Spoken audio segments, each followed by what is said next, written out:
Big tech firms are gearing up for more labor activism in 2023 after seeing an unprecedented rise in union organization this year. Now, Apple and Amazon both felt the effects of these efforts as they tried to navigate the path ahead.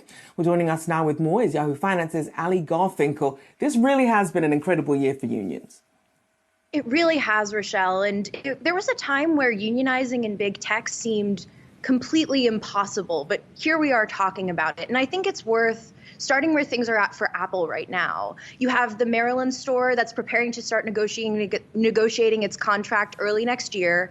And I was talking to a worker at the Oklahoma City store just yesterday, and what he was saying is he is also eyeing the beginning of next year for negotiating their contracts. And it's worth, tying this in with Amazon a little, because even though I would argue that Amazon workers and Apple workers are in very different situations, they have one thing in common when I talk to them. They say that this will not stop in 2023. Macro be damned, labor organizing in tech isn't going away. That's the message I've gotten from workers across the board, Rochelle.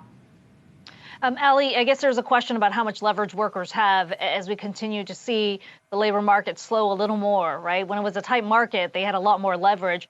You mentioned Amazon. What's the next step here in terms of its union push?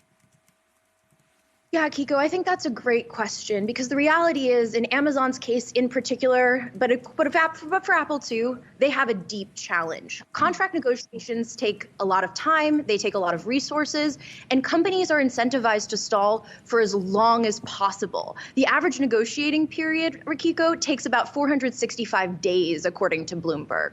So it's going to be a long haul. And I think as much as there's this message of this isn't stopping for workers, I think there's also going to be pressure on these unions to deliver results in 2023 against a lot of odds.